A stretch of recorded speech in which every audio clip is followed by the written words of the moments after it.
বিদগ্ধ মূর্ধন্যমণিং কৃপাকুলো দ্বৈজস্থিতানাং সদদাৎ সপদ্মসূন তথা সমং তৈর্বিজহারো তে যথা বিশেষ মরুর দুঃখ মদ সমূলকম।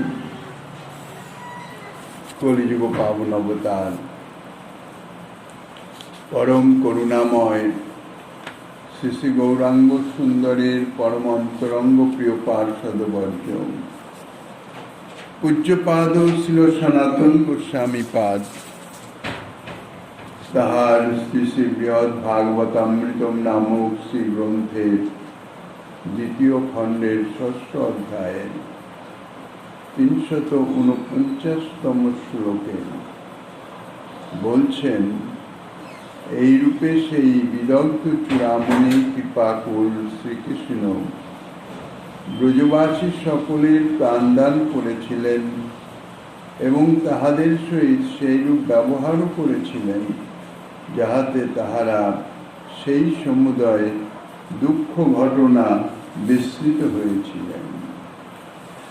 শ্রীস্বরূপ মাথুর ব্রাহ্মণকে বলেছিলেন মাথুর বিরহ লীলা, অর্থাৎ শ্রীকৃষ্ণ মথুরায় আগমন করে কংসাদি নিধন করে কিছুকাল অবস্থান করেছিলেন। নন্দ মহারাজ ব্রজবাসীগণকে ব্রজে প্রত্যাবর্তন করিয়ে তারপর উদ্ধব এসে যখন ব্রজবাসীগণের সেই অদ্ভুত বিরহ কাতরতার কথা নিবেদন করে শ্রীকৃষ্ণকে অবিলম্বে ব্রজে যাওয়ার জন্যে অনুরোধ জানালেন, শ্রীকৃষ্ণের সাক্ষাৎ দর্শন ব্যতীত সেই ব্রজবাসীগণের বিরহ দুঃখ কোনোভাবেই অপনোদন হবার নয়। ইহা যখন দৃঢ়স্বরে বললেন তখন শ্রীকৃষ্ণ তিনি যাদবগণকে বসুদেব দেবকীকে সান্ত্বনা প্রদান করে যে ব্রজবাসীগণের জীবন রক্ষার্থে আমার অবশ্যই ব্রজে যাওয়া প্রয়োজন বলে তাদের থেকে বিদায় নিয়ে ব্রজে আগমন করে ব্রজবাসীগণের বিরহ দূরীভূত করে তাহাদের প্রাণদান করেছিলেন। তাহাদের সহিত সেই পূর্ববর্তী লীলার অনুরূপ সেই রকম লীলাবিহার আদি করেছিলেন যাহাতে মথুরা গমন এবং মথুরায় অবস্থানকালীন যে বিরহ অবস্থা ব্রজবাসীগণের হয়েছিল তাহা তাহারা সম্পূর্ণ বিস্মৃত হয়ে গিয়েছিলেন। শ্রীমদ্ ভাগবতে সুখদেব গোস্বামী শ্রী গোবিন্দের ব্রজে প্রত্যাগমন কথা পরিষ্কারভাবে বর্ণনা করেন নাই। সে সম্বন্ধে গতকাল আমরা আস্বাদন করেছিলাম যে অনধিকারী ব্যক্তির সেই যে নিগুড় রহস্য লীলা তাহার শ্রবণের অধিকার নাই, শ্রবণ কীর্তনের অধিকার নাই এবং তাহাদের অপরাধের হাত থেকে রক্ষা করবার নিমিত্ত সুখদেব গোস্বামী পাদ এই গুরুলীলা শ্রীমদ্ ভাগবতে স্পষ্টরূপে বর্ণনা করেন নাই, কিন্তু গুরুরূপে অবশ্যই বর্ণনা করেছেন। শ্রীমদ্ ভাগবতে বলেছেন, পরোক্ষ বাধা নিশয় পরোক্ষঞ্চ মম প্রিয়ম, পরোক্ষ আমার প্রিয়। এই জন্যে মন্ত্রদ্রষ্টা ঋষিগণ তাহারা পরোক্ষবাদী, অর্থাৎ প্রত্যক্ষ সরাসরি তাহারা বলেন না, কেননা ভগবত কথা নিগুড় রহস্যময় কথা, ভগবত লীলা তাহাও নিগুড় রহস্যময় লীলা। এক লীলায় পরে প্রভু কার্য পাশার, কোন উদ্দেশ্যে প্রভু কোন লীলা করিতেছেন তাহা অনুভব করার সামর্থ্য সাধারণের কথা, বিশেষ বিশেষ ভক্তজনেরও সে সামর্থ্য নাই। তাদৃশ যে ঋষিগণ, মন্ত্রদ্রষ্টা ঋষিগণ, তাঁরা যাহা বর্ণনা করেন তার মধ্যে বেশিরভাগ ওই পরোক্ষে, অর্থাৎ সূত্রাকারে গুপ্ত রূপে তাহা বর্ণনা করেন। বাস্তবিক পক্ষে শ্রীমদ্ ভাগবত স্বয়ং ভগবান তো শ্রীকৃষ্ণের সাক্ষাৎ বাঙ্ময় মূর্তি। বলছেন শ্রীকৃষ্ণ অন্তর্ধান হওয়ার পরে শ্রীমদ্ ভাগবত রূপেই তিনি ধরাধামে রয়ে গেছেন। শ্রীমদ্ ভাগবত বাঙ্ময় মূর্তি। তো শ্রীকৃষ্ণ স্বয়ং ভগবান লীলা পুরুষোত্তম, অনন্ত বৈচিত্র্য সম্পন্ন তিনি, তাঁর স্বরূপ। তাই ভক্তগণের নিকটে তিনি কামধেনু সদৃশ। কামধেনুর নিকট যাহাই প্রার্থনা করা যায়, কামধেনু তাহাই প্রদান করেন। জামদগ্ন ঋষির কামধেনু ছিল। কাত্যাবার্যার্জুন সসৈন্যে মৃগয়া করতে গিয়ে যখন তাঁর অতিথি হন, অতিথি মানে জল প্রার্থনা করেন, তখন তিনি সশিষ্য আতিথ্য স্বীকার করাবার জন্যে কাত্যাবীর্যন রাজাকে অনুরোধ করেন। রাজা তো হাসেন, তারাই আশ্রিত এক বনবাসী ঋষি, সে কিনা সসৈন্য আমাকে আতিথ্যে অর্থাৎ অতিথি হয়ে তাহার আপ্যায়ন স্বীকার করবার নিমিত্ত অনুরোধ জানাচ্ছেন। জামদগ্নি ঋষি বলছেন যে আপনি কোনো চিন্তা করবেন না, ঠিক আছে। তো কামধেনু ছিলেন, কামধেনু মাতার কাছে প্রার্থনা করলেন সসৈন্য সকলের সন্তোষ বিধানার্থ উপযুক্ত ভোজন সব প্রদান করলেন। তো এই হচ্ছে কামধেনু।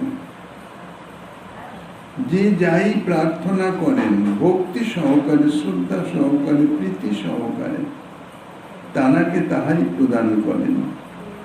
কিন্তু অন্যভাবে যদি প্রার্থনা করা যায় তাহলে কিন্তু কামধেনু মাতা তাহা প্রদান করেন না, কেননা তাহার অনধিকারিত্ব হেতু। তাই কাত্যাবীর্যার্জুনের পুত্রগণ যখন সেই ধেনুকে বলপূর্বক হরণ করে নিয়ে যান, বন্ধন করে রাখেন, তাহার নিকটে নানান রকম প্রার্থনা জানান, অর্থাৎ আদেশ করেন প্রদান করবার নিমিত্ত। কামধেনু মাতা কিছুই প্রদান করেন না। ঠিক সেই রকম শ্রীমদ্ ভাগবত ভক্তগণের নিকটে কামধেনু সদৃশ, অর্থাৎ যিনি যেভাবে ভক্ত শ্রীমদ্ ভাগবত শ্রবণ কীর্তনের মাধ্যমে তিনি ঠিক সেইভাবে সেই রসেরই আস্বাদন প্রাপ্ত হবেন, তার নিকটে পরিষ্কার হয়ে যাবে। শুধু শ্রদ্ধা সহকারে শ্রবণ বা কীর্তন, পঠন পাঠন ইত্যাদি শ্রদ্ধা সহকারে হওয়া চাই।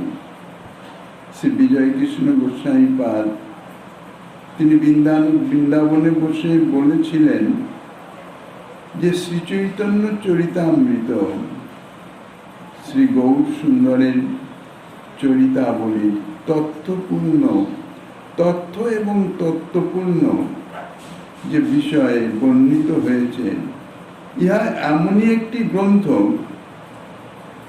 যতবার আস্বাদন করা যায় ততবার নতুন নতুন অর্থ প্রদান করেন তাহার অধিকার অনুসারে।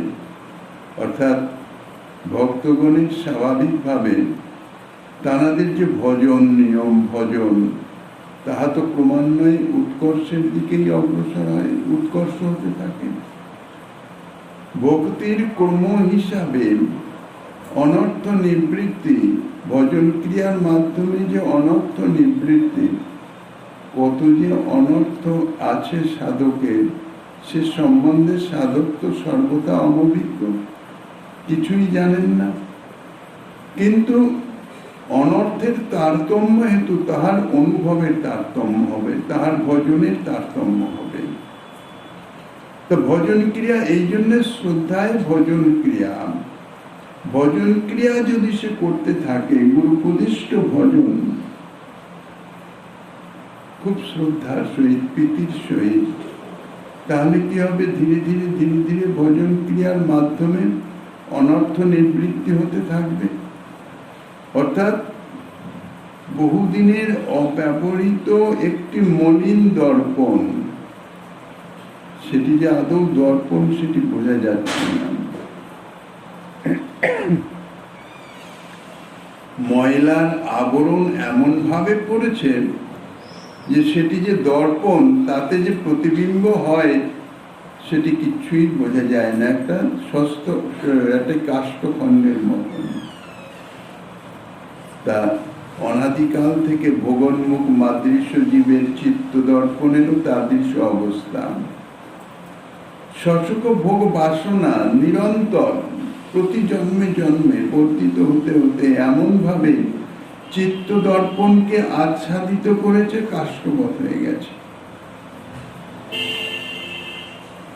অন্তরে অধিষ্ঠিত অন্তর্যামী রূপ শ্রী ভগবান, যিনি সবচেয়ে নিকটে অবস্থিত, কিন্তু তানাকে দেখা যায় না, প্রতিবিম্ব হয় না, তো কাষ্ঠবৎ, তাহাতে কিছুই প্রতিফলিত হয় না। ভজন ক্রিয়ার মাধ্যমে মার্জন করতে করতে যেমন যেমন চিত্ত দর্পণটি একটু একটু করে পরিষ্কার হতে থাকবে, তেমনি তেমনি প্রতিফলন, সেই প্রতিফলন ক্রিয়াটি অর্থাৎ প্রতিফলন রূপ কার্য, তাহাও সেই রকম একটু একটু করে পরিষ্কার মাধ্যমে একটু একটু করে আবছা থেকে ধীরে ধীরে পরিষ্কার হতে থাকবে। অর্থাৎ তাহার যে অনুভবের পরিবর্তন হতে থাকবে।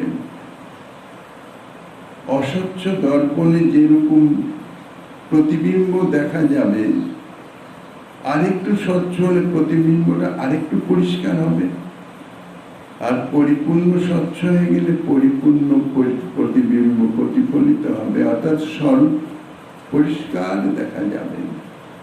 তো সেই রকম চিত্তরূপ দর্পণ ভজন ক্রিয়ার মাধ্যমে এই যে ভগবত অনুভব, ভগবত লীলা অনুভব, এটি স্বতঃস্ফূর্ত ভাবে হতে থাকে। যেরকম যেরকম তার চিত্ত দর্পণ মার্জিত হতে থাকবে, একই বস্তু, একই ভগবত সেবা, সেই ভগবত সেবা অর্থাৎ ভক্তি অঙ্গ যাজন, তার মধ্যে তার আস্বাদনের পরিবর্তন হতে থাকবে।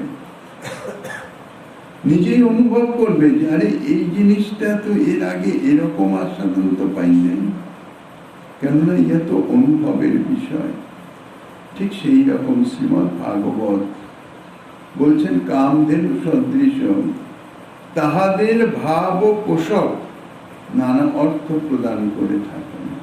অর্থাৎ যেরকম যেরকমের ভাবের পরিবর্তন হচ্ছে, শ্রীমদ্ ভাগবত ঠিক তদ অনুরূপ তাহাকে তাহার ভাব অনুরূপ অর্থ প্রদান করতে থাকবেন।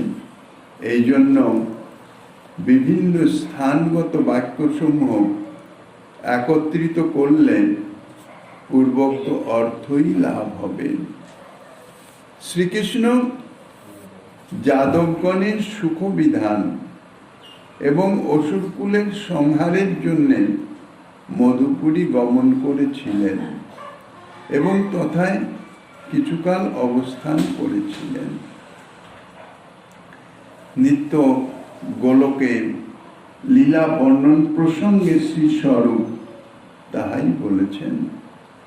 পরে বিচ্ছেদ কাতর ব্রজবাসী দিগকে শ্রী উদ্ধবাদী দ্বারা বারংবার আশ্বাস প্রদান করিয়েছিলেন। অর্থাৎ মথুরায় অবস্থানকালে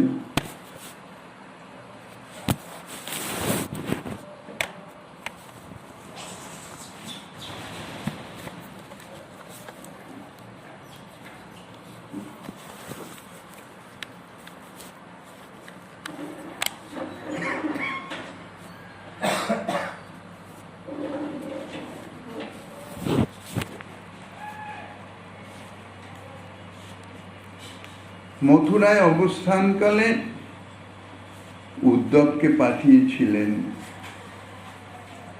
ব্রজবাসীগণকে সান্ত্বনা প্রদান করবার নিমিত্ত, এবং সেই উদ্ধবের মাধ্যম দিয়ে বারংবার আশ্বাস প্রদান করেছিলেন। বলেছিলেন যে আমি তো আপনাদেরই, শ্রী বৃন্দাবন আমার পরম অভীষ্ট। এটি আমার মুখের কথা নয়, আমি শপথ দ্বারা নিশ্চয় করে বলিতেছি। উদ্ধবের মাধ্যমে এই সংবাদই পাঠিয়েছিলেন। আরো বলেছিলেন, আমার নিজ গমন বিনা ব্রজবাসীদিগের প্রাণ ত্যাগ হবে। অর্থাৎ ব্রজবাসীগণ বিরহকাতর অবস্থায় দীর্ঘদিন অবস্থান করতে পারবেন না, আর তাহাদের বিরহ আমার আশ্বাস বাণীতে নিবৃত্ত হবে না। সাময়িক হয়তো স্থগিত হতে পারে, অর্থাৎ সাময়িক একটু তাহারা ধৈর্য ধারণ করতে পারেন, কেননা তাহারা জানেন আমি যাহা বলিতেছি তাহার অন্যথা হবার নয়। আমি কোনো মিথ্যা স্তব বাক্য বা মিথ্যা আশ্বাস বাক্য প্রদান করিতেছি না, এটি তাহারা জানেন। আমার কথায় বিশ্বাস করেন তাহারা। লৌকিক লীলাতেও দেখা গেছে, শ্রীমদ্ ভাগবতে শ্রী সুখদেব গোস্বামীপাদ যা বর্ণনা করেছেন, নিত্য প্রত্যুষে যথারীতি সখাগণ তাহারা সেই বৃন্দাবন এবং মথুরা, তাহার যে সীমাবর্তী রাস্তায় যে বৃন্দাবন থেকে মথুরায় চলে গেছে, যেখান থেকে মথুরার সীমা শুরু হয়েছে ঠিক তাহার সন্নিকটে এসে অবস্থান করতেন। কেননা কানাই বলে গেছে কানাই আসবে, আজ আসতে পারে, সেই ভরসায় নিত্য সেখানে গিয়ে অবস্থান করতেন, সারাদিন অবস্থান করতেন। যখন শ্রীকৃষ্ণ আসলেন না, ফিরে আসতেন, মাতাকে বলতেন কানাই আজও এলো না, হতাশ হয়ে যেতেন। কিন্তু কানাই যে বলেছে আসবে, অবশ্যই আসবে। পরের দিন আবার যথারীতি। কাজেই তাহাদের প্রাণ কানাইয়ের কথা, আশ্বাস বাণীর উপর তাহাদের যথেষ্ট বিশ্বাস এবং ভরসা ছিল, আছে। কিন্তু বিরহের যে প্রদাহ তাহা এত প্রবল যে সেই আশ্বাস বাণী দীর্ঘদিন তাহাদের জীবিত রাখতে সমর্থ হবে না। কেননা আশ্বাস বাণীর উপর যে ভরসা, তার থেকে বিরহ যাতনা প্রদাহটি অনেক বেশি। তাই তিনি বলেছিলেন যে আমার নিজ গমন বিনা ব্রজবাসীগণের প্রাণ ত্যাগ হয়েই যাবে। যে সময় ব্রজবাসীবর্গ প্রাণ পরিত্যাগে প্রবৃত্ত হয়েছেন, সেই সময় শ্রীকৃষ্ণ অপর কর্তব্য পরিত্যাগ করে গোকুলে গমনপূর্বক নিজ বিরহরূপ কাল সর্পের মুখ থেকে তাহাদিগকে নিষ্কাশিত করে নিজ দর্শনামৃত সেচনে সঞ্জীবিত করেছেন।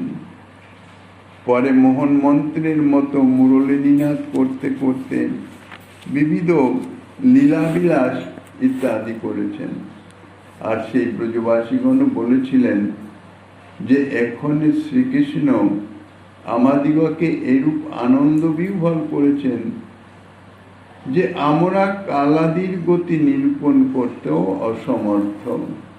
বাস্তবিক পক্ষে প্রকট অপ্রকট লীলাদয়ের ঐক্যবশত ব্রজবাসীগণের এতাদৃশ মনোভাব হওয়া, অর্থাৎ প্রকট লীলা এবং অপ্রকট লীলা, লীলা নিত্য নিত্য চলিতেছে, তাহার মধ্যে যে অংশটুকু জগতের জীবের দর্শনযোগ্য, সেই দর্শন যোগ্যতা প্রদান করেন, অর্থাৎ প্রকট করেন, জগতের জীব তখন তাহা দেখতে পায়। লীলা নিত্য সমভাবেই চলছে, সেই অংশটি বলে প্রকট লীলা। আর সেই প্রকট লীলাটি লোকবৎ, লৌকিক, অর্থাৎ জগৎ জীবের যেমন নিয়ম, মনুষ্যগণের যেরকম নিয়মে তাহাদের জীবনযাত্রা নির্বাহ হয়, পরিচালিত হয়, ঠিক সেই নিয়মে চলে।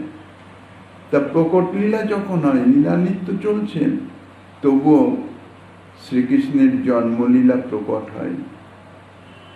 জন্মলীলা প্রকট হয়ে ধীরে ধীরে জগতের জীবের যেমন কালের প্রভাবে বয়স বর্ধিত হয় এবং শরীরের সমস্ত আকার ইত্যাদি সবকিছু পরিবর্তিত হতে থাকে, ঠিক সেই রকম প্রকট লীলাতেও হতে থাকে। আর অপ্রকট লীলাতে সেই একই লীলা সমানভাবে চলতে থাকে। এই প্রকট এবং অপ্রকট এই লীলাদ্বয়ের মধ্যে সামঞ্জস্য করে যে নিয়ে নেওয়া, মেনে নেওয়া, এটি হচ্ছে বুদ্ধিমান বা বিশেষ অভিজ্ঞ ভক্তগণের অনুভব।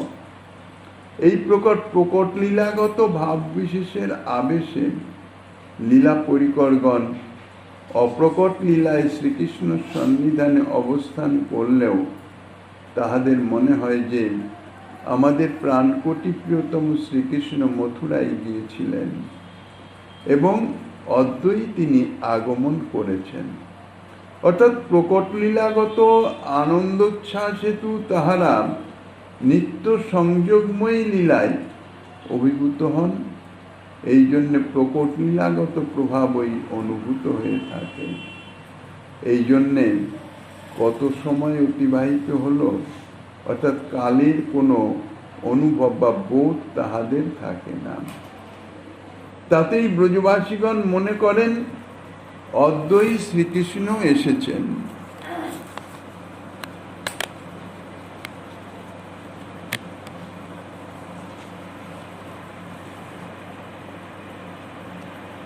এই প্রকার প্রকট প্রকাশে লীলাগত ভাব বিশেষের সহিত অপ্রকট লীলায় প্রবেশ হেতু লীলাদ্বয়ের ঐক্য হলেও লীলা পরিকরগণের প্রকট লীলাগত ভাবই প্রবল রূপে প্রকাশিত হয়ে থাকে। যদ্যপি অপ্রকট লীলাও অনাদিকাল থেকেই প্রকট লীলাগত ভাব বিশেষের ন্যায় উপলব্ধি তাহা চলতে থাকে, অর্থাৎ এই ভাব নিরন্তর বর্তমান আছে, অদ্বৈ শ্রীকৃষ্ণ এসেছেন।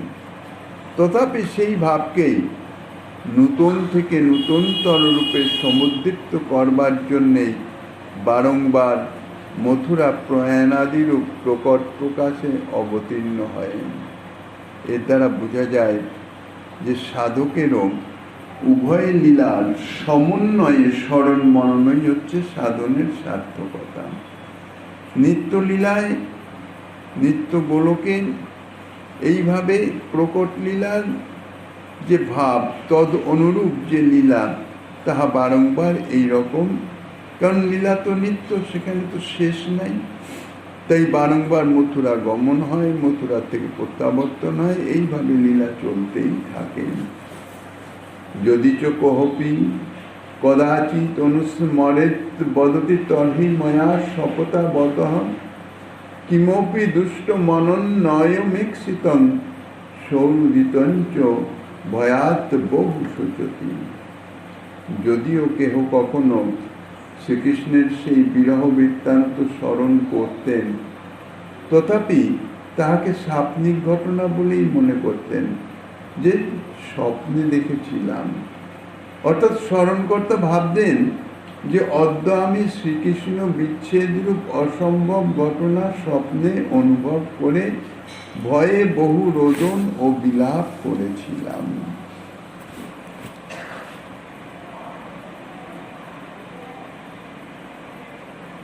যদিও তাহাদের মধ্যে কেহ কেহ কখনো শ্রীকৃষ্ণের মথুরা গমনাদি দুঃখ বৃত্তান্ত অনুসরণ করে থাকেন, তথাপি সেই স্মরণকর্তা বলেন যে আমি অদ্য শ্রীকৃষ্ণ বিচ্ছেদরূপ অসম্ভব দুর্ঘটনার স্বপ্ন অনুভব করে ভয়ে বহু রোদন ও বিলাপ করেছি। বাস্তবিক যে শ্রীকৃষ্ণ বিচ্ছেদ সেটি যে মহাভয়ঙ্কর তাহারা প্রত্যক্ষ অনুভব করেছেন, শ্রীকৃষ্ণ মিলনে তাহাদের সেই অনুভবটি স্বপ্নিকে পরিবর্তিত হয়ে যেত। স্বপ্নে দেখেছিলাম, যেমন এই বৃহৎ ভাগবতামৃতেই বর্ণিত আছেন শ্রীকৃষ্ণের নারদ ঋষি কৃষ্ণ কৃপাপাত্র অনুসন্ধানের নিমিত্ত যখন দ্বারাবতীতে এসে উপস্থিত হন, তখন উদ্ধব মহারাজ সেই ব্রজবাসীগণের প্রেম বর্ণনা করেন। ব্রজবাসীগণের যাদৃশ প্রেম বিরহ, কিন্তু শ্রীকৃষ্ণের যে নিষ্ঠুরতা, অর্থাৎ তিনি সেই ব্রজবাসীগণের সান্ত্বনার নিমিত্তে একবারও গেলেন না। বলদেবচন্দ্রকে পাঠিয়ে দিলেন, তিনি ঘুরে আসলেন, এসেও তিনিও শ্রীকৃষ্ণকে অনুরোধ করলেন, কিন্তু যান নাই। শ্রীকৃষ্ণকে নিষ্ঠুর, তাহার নিষ্ঠুর ব্যবহারের কথা বলছেন। শ্রীকৃষ্ণ তখন অত্যন্ত কাতর হয়ে, যে সভায় বসে কথা হচ্ছিল সকলের মাধ্যমে, সেখানে এসে নিজের আচরণের কথা বলে নিজেকে ধিক্কার দিয়ে বলদেবচন্দ্রের গললগ্ন হয়ে ক্রন্দন করতে করতে মূর্ছিত হয়ে যান। অর্থাৎ ব্রজবাসীদের প্রেম ও বিরহে ভাবে তিনি মূর্ছিত হন। সে মূর্ছা আর ভঙ্গ হতে চায় না। সকলেই রোদন করেন, তাহাদের উচ্চ রোদনে সুধর্মার সভা থেকেও সব যাদবগণ এসে যান, কিন্তু সকলেই রোদন করেন। রোদন করতে করতে এমন অবস্থা হয়ে যায়, শেষমেশ স্বয়ং ব্রহ্মা এসে উপস্থিত হন। সমস্ত সৃষ্টি যেন রোদন করিতেছেন। তিনি এসে নববৃন্দাবন দৈবতক পর্বত নির্মাণ করেছিলেন।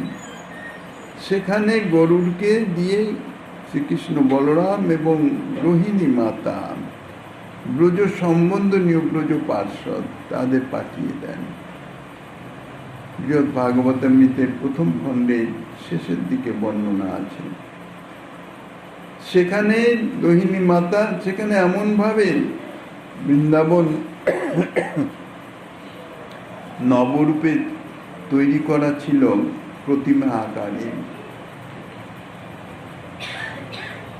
শ্রী গোবিন্দের যখন মূর্ছা ভঙ্গ করালেন, প্রথমে বলদেবচন্দ্রের মূর্ছা ভঙ্গ হলো। রোহিণী মাতার কথায় বলদেবচন্দ্র শ্রীকৃষ্ণকে আহ্বান করে তাহার মূর্ছা ভঙ্গ করলেন, কিন্তু শ্রীকৃষ্ণের মনে হলো, বা বলদেবচন্দ্র রোহিণী মাতা তাহাই প্রতীতি করালেন যে তিনি দীর্ঘক্ষণ নিদ্রায় ছিলেন। সেখান থেকে যখন গোচারণে গমন করলেন, সেই আবেশে আছেন। আশেপাশে সখাগণের মূর্তি, মাতা যশোদার মূর্তি ইত্যাদি সমস্ত বৃন্দাবনের মতন যেন সব জড়বৎ হয়ে আছে, কিন্তু তাদের সেই জড়তা, সে সম্বন্ধে শ্রীকৃষ্ণের কোনো অনুভব নাই। তিনি সেই ব্রজলীলাতে এমনভাবে মগ্ন, এবং নিজের দেরি হয়ে যাওয়ার জন্যে গোচারণে যেতে বিলম্ব হয়েছে, সখাগণ অপেক্ষা করছে, এইভাবে এমনই মগ্ন যে পারিপার্শ্বিক অবস্থা সম্বন্ধে তার কোনো বিচার অনুভব আসে না। বলদেবচন্দ্রের সঙ্গে অগ্রে গমন করতে করতে তিনি বলেছিলেন যে, দাদা, আজ আমার এত দেরি হলো কেন? যেন এক বিশাল স্বপ্ন দেখেছিলাম যে আমি এখান থেকে চলে গেছি সেই সমুদ্রের মধ্যবর্তী কোন এক বিশাল পুরী, সেখানে গেছি, সেখানে বহু বিবাহ করেছি ইত্যাদি ইত্যাদি সমস্ত যে ঘটনাগুলি, সেইগুলি শ্রীকৃষ্ণের স্বাপ্নিক অনুভব হচ্ছে, স্বপ্ন দেখেছিলাম। তারপরে এইভাবে অগ্রসর হতে হতে দৈবত পর্বতের সীমানায় যখন এসে গেছেন, সম্মুখে সেই সমুদ্র, তারপর সেই দ্বারকাপুরী দেখে তখন যথার্থ স্মৃতি এসে গেল। তো সেই রকম ব্রজবাসীগণেরও এই যে বিরহ, তাহা তাহাদের স্বপ্নবৎ, স্বপ্নকালের ন্যায় প্রতীত হয়েছিল। শ্রীকৃষ্ণের ব্রজত্যাগ করে অন্যত্র গমন অসম্ভব। এইরূপ সর্বপ্রকার তাহাদের পরম প্রেম ও বিশেষের যে প্রকাশ, তাহারই ফলে এই রকম অনুভব হতো। চিরেন গোপাল বিহার মাধুরী বরই সমাকৃষ্ট বিমোহিতেন্দ্রিয়া ন সন্মরু কিঞ্চিদ অতীত মেষদ অপ্পমি বিদুর্ন ব্রজবাসীন জনা। এই প্রকার গোপালের সহিত বিহার মাধুরী রাশির প্রভাবে চিত্ত সম্যকভাবে আকৃষ্ট হতো। সেই জন্য ব্রজবাসীগণ অতীত ভবিষ্যতে কিঞ্চিত মাত্র স্মরণ করতে পারেন নাই। এই বৃত্তান্ত তৎকালীন, পশ্চাৎ এই বৃত্তান্ত অর্থাৎ শ্রীকৃষ্ণ বিচ্ছেদরূপ ঘটনা স্বপ্নেও যে স্মরণ হতো না, এ বিষয়ে আর অধিক কি বর্ণনা করব। তাহারা অতীত এবং ভবিষ্যৎ শ্রীকৃষ্ণের বিরহ মাধুরী কিঞ্চিত মাত্র স্মরণ করতে পারেন না। তাহাতেই বলছেন চিরন অর্থাৎ চিরদিনে। পূর্বোক্ত মহাত্ম বিশিষ্ট ব্রজবাসী সমুদায় অতীত ভবিষ্যৎ কিছুমাত্র স্মরণ করতে পারেন নাই। অর্থাৎ অতীতের যে বিরহতুর অবস্থা, তাহাও যেমন স্মৃতিপথে আসে নাই, এবং ভবিষ্যতে যে তাদৃশ বিরহ সংগঠিত হতে পারে সে সম্ভাবনাও মনে আসে নাই। সমস্তই বিস্মৃত হয়েছিলেন। অর্থাৎ শ্রীকৃষ্ণের লীলা বিলাসের প্রভাবে তাহাদের চিত্ত এমনভাবে মগ্ন হয়ে গিয়েছিল যে তাহারা অতীত আর ভবিষ্যৎ, ভূত ভবিষ্যৎ বিস্মৃত হয়ে গেছেন, কিংবা স্মরণ করতে সমর্থ হয় নাই, স্মরণ করার কোনো অবসরই পান নাই। তাহার কারণ এই যে গোপকীরা বিরক্ত শ্রীকৃষ্ণের বিহার মাধুরী প্রবাহে অর্থাৎ লীলা পরম্পরায় এমনভাবে তাহারা মত্ত হয়ে গিয়েছিলেন যে তাহাদের ইন্দ্রিয় সকল সমাকৃষ্ট বিমোহিত অর্থাৎ সর্বদা নিমগ্ন হয়ে থাকত। সই কালাস তরে অপ্রলয় পূর্বাগত ইবাগত তথৈব রথম আদায় পুনস্তস্মিন ব্রজে সখে নিয়মানে পুনস্তেন তথৈব ব্রজ জীবনে তত্রত্যানাং দশা কাপি পূর্ববৎ সমজায়ত। হে সখে, কিছুকাল পরে সেই অপ্রলয় পূর্ববৎ অনাগতের ন্যায় রথ নিয়ে পুনর্বার ব্রজে আগমন করেছিলেন, এবং সেই ব্রজজীবন শ্রীকৃষ্ণ পুনর্বার সেই অক্রুর কর্তৃক মথুরাপুরীতে নিয়মান হলেন। ব্রজবাসীদিগের সেইরূপ বিরহ দশা উপস্থিত হয়েছিল। বলছেন, হে সখে, সেই অক্রুরই অর্থাৎ মথুরার পার্শ্বদ, মথুরায় অবস্থিত ও কংসের আজ্ঞায় মধুপুরীতে শ্রীকৃষ্ণকে আনয়নের নিমিত্ত পূর্ববৎ অনাগতরই মতো, অর্থাৎ পূর্বে যে কখনো এসেছেন এরকম নয়, যেন সদ্য এইবারই এলেন, এই রকম ভাবে রথ নিয়ে পুনর্বার ব্রজে আগমন করেছিলেন। শ্রী গোলকের স্বাভাবিক প্রেম ভরে সকলে বিমোহিত। সেখানে কালের প্রভাব নাই, অর্থাৎ ভূত ভবিষ্যতের প্রভাব নাই, সদা সর্বদাই বর্তমান। ঠিক সেই রকম এই অভিপ্রায়ই বলছেন যে পূর্ববৎ অনাগতের ন্যায়, অর্থাৎ পূর্বে কখনো সংগঠিত হয় নাই।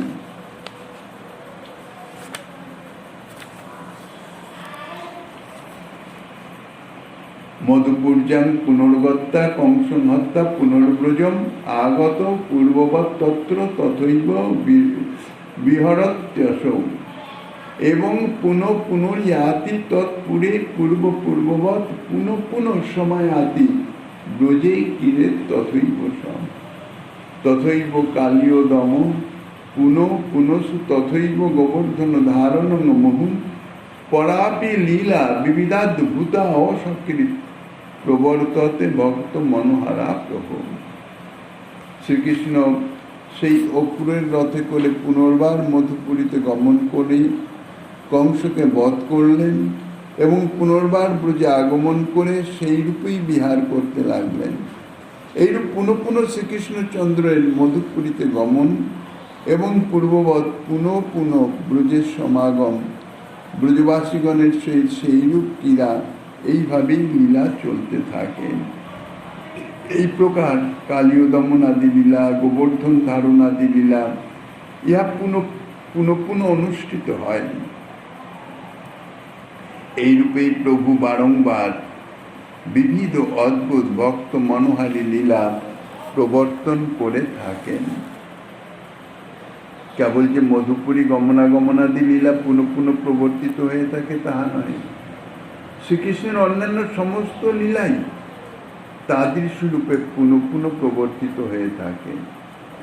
প্রভুর সেই রূপেই পুনঃ পুনঃ কালীয় দমন লীলা হয়ে থাকে।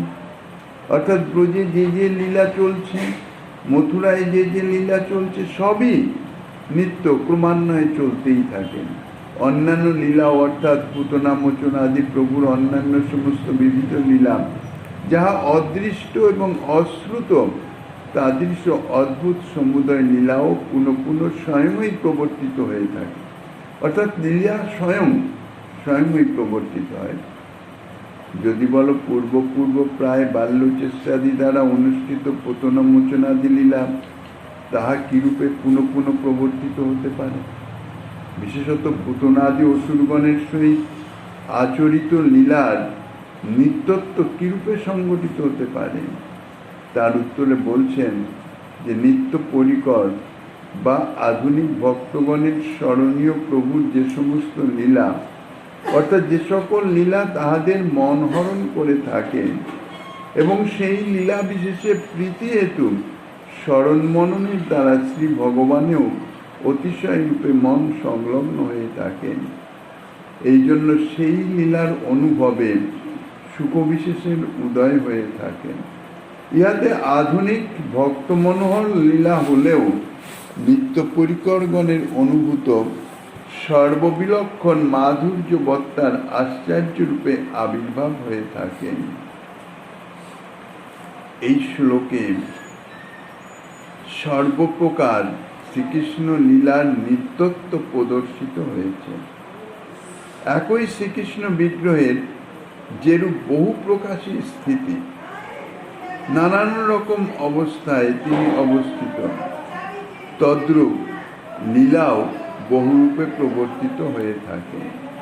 দামবন্ধন লীলা, মৃদ্ভক্ষণ লীলার সঙ্গতি অনুসারে শ্রীকৃষ্ণের সর্বব্যাপকতা, অর্থাৎ নরাকার বিগ্রহ স্বরূপেই বিভূত দেখা যায়। অর্থাৎ তিনি গোপ স্বরূপে বিদ্যমান, তা সত্ত্বেও তেনার যে বিভূত্ব তাহা প্রকাশিত হয়। আর শ্রীবিগ্রহের বিভূত্ব স্বীকৃত হলে বহু স্থানে অধিষ্ঠান এবং তদুচিত লীলার নিত্যত্ব তাহা অসম্ভব হতেই পারে না। যজ্জধিয়া তরুগায় বিভা বয়ন্তি তত্তদ বপু প্রণয়সী সদনুগ্রহায়। শ্রীমদ্ ভাগবতে যে কথা বলেছেন, এই প্রমাণ অনুসারে এটাই জানা যায় যে ভক্তি যোগে ভক্তগণ যেরূপ ভাবনা করেন, সদনুগ্রহের নিমিত্ত শ্রী ভগবানও সেই বপু প্রণয়ন করেন। অর্থাৎ সেই স্বরূপ, সেই লীলা তিনি প্রকট করেন ভক্ত মনোবাঞ্ছা পূরণার্থে। অদ্যাপি সাধক হৃদয়ে যেন এখনোই এই লীলা সংগঠিত হলো, এইরূপে স্ফূর্তি হয়ে থাকে। সাধকের চিত্তে লীলা, যে লীলার স্মৃতি চলতে থাকে, সাধক সেই লীলারই যেন সাক্ষাৎ দর্শন করতে থাকেন। যদিও পুতনা বদাদি লীলায় শ্রীকৃষ্ণ এখনো পুতনার পক্ষে বর্তমান আছেন, এরূপ প্রমাণ কোথাও পাওয়া যায় না, বরং ওই সকল লীলা যে অতীতকালে সংগঠিত হয়েছিল এইরূপ উল্লেখই দেখা যায়। তথাপি যে সাধক হৃদয়ে ওই লীলার স্ফূর্তি হয়, সাধকের বাৎসল্য ভাবের সাধক, তিনি শ্রীকৃষ্ণের সেই বাল ও লীলা আদি যে স্মরণ করেন, লীলা তো মিথ্যা নয়, তাহার চিত্তে সেই লীলার স্ফূর্তি হয়। স্ফূর্তি মানে সাক্ষাৎপদ দৃশ্য হয়, তাহা তো মিথ্যা নয়।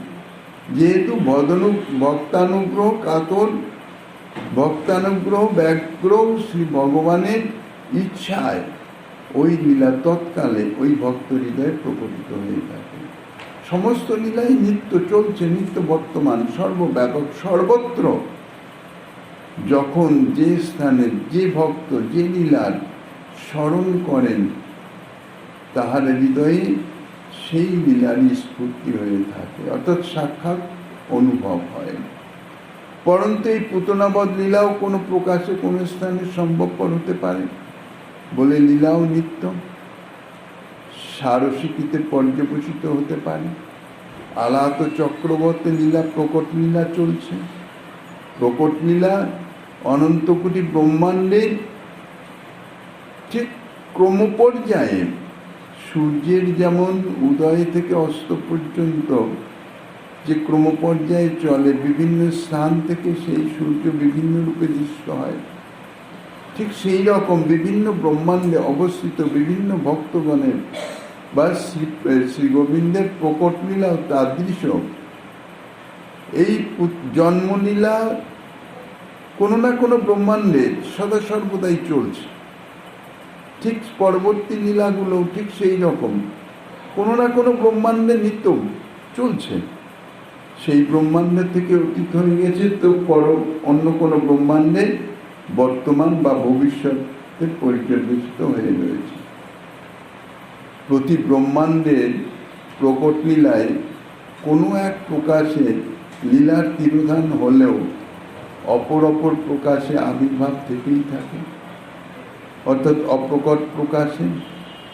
অপ্রকট প্রকাশে ওই সকল লীলা নিরন্তর বিরাজমান বলে অপর প্রকাশে নিরন্তর সংযোগ হয়ে থাকে।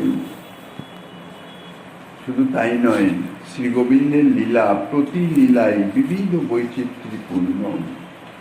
তার কারণ এই যে শ্রী ভগবানের বাল্যাদি সম্বন্ধ বিশিষ্ট লীলা সকলের পরস্পর বৈলক্ষণ্য হেতু এবং কৈশোর সম্বন্ধ বিশিষ্ট লীলার সংযোগ বিয়োগরূপ দৈবিধ্য হেতু প্রতি লীলার বৈবিধ্য এবং বৈচিত্র্য সুব্যক্ত হয়ে থাকে।